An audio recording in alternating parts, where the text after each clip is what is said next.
Hey guys, this is Brian and Nate coming from Direct Performance PT in Norfolk. We're inside the One Life Fitness here in Ghent. Today we're going to be doing a video series talking about one of the really common treatment approaches that we use here, therapeutic dry needling, or just dry needling for short. We're going to go over a few things in terms of why we do dry needling, what dry needling is, what trigger points are, the benefits, the questions, the concerns people have. So I'm going to start off giving a little bit of an intro, exactly what trigger points are when we're triggering dry needling and what kind of our goal is with that. So Nate's going to walk us through that. Yeah, so a trigger point, many people have probably experienced before. If you just had a sore muscle in your neck, a kink in your neck, that's likely due to some form of trigger point or stiffness in a muscle. By definition, a trigger point is considered a hyper-irritable spot in a taut band of skeletal muscle.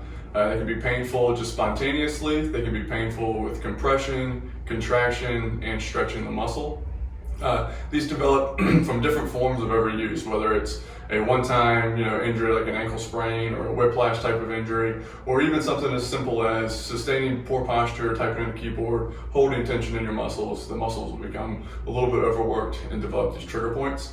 And essentially what's going on is there's increased stiffness in the muscle, that with this increased stiffness, kind of a sustained contraction in the muscle, it limits blood flow locally in that area of the muscle, which then can lead up to a buildup of different waste and things in the muscle that your body is going to perceive as painful substances.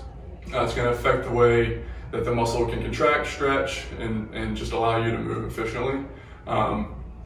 Like I said, they can become spontaneous, which we would call an active trigger point, or there can also be what would be labeled as a latent trigger point. Latent trigger points are the ones that you're going to find that you don't realize are there, but when you start to push on it enough, you'll recognize that something's going on in that muscle.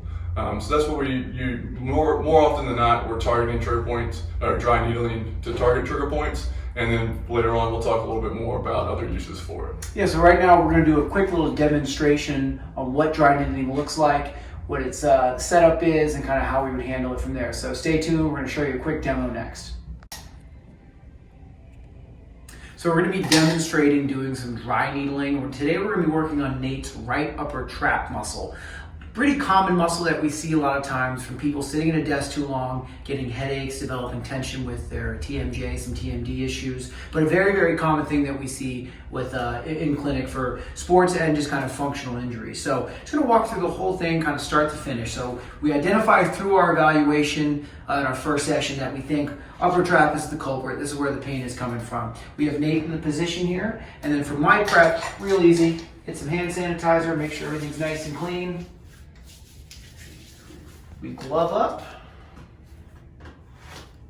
and we're going to be using 2 needles to generate what's called a twitch response in the muscle. The goal here is to put the needle into that taut active trigger point and see an active release of it. When the needle hits the right spot, we're going to zoom in, you're actually going to see that muscle do a little twitch or spasm. That's the goal that we're looking for, and that's the release we're going for here. So open up the needle, and we are ready to go. I come up and I palpate that trigger point, and you can actually see it kind of flipping over in my hand. It's a really kind of taut. The way they say it in the tech, they describe it as almost plucking over a guitar string when you hit it. Nate can tell you when I give that thing a squeeze, it doesn't feel too great. All right, so find that kind of taut area. Nate, does that feel like a pretty rough little spot there? Yeah. All right, so go in with the needle. Come into the spot, and boom, get a nice little twitch right there. Once we get that, we leave it. We want a second needle right in that same muscle. Nate said, you doing okay here, bud? Oh yeah. All right, he's doing great. Second needle in, we go in, boom, get a twitch right there. That's all we need. From there, we leave the needles inside the muscle, and we're gonna hook it up to a neuromuscular stim unit. The point is a couple things. One, we want to get what's called neuromuscular re-education. When that trigger point's sitting there for a prolonged period of time, the muscle's not doing what it's supposed to do. It's staying in a chronically contracted state.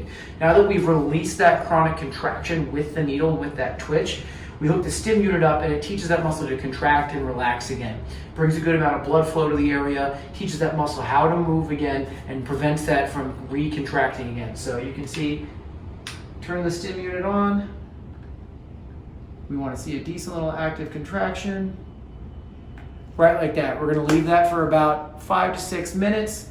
stretch them out really good afterwards, and that's kind of the whole process there. Coming up next, we're going to start talking about kind of the implications of dry needling, when we use it and why we use it, so stay tuned.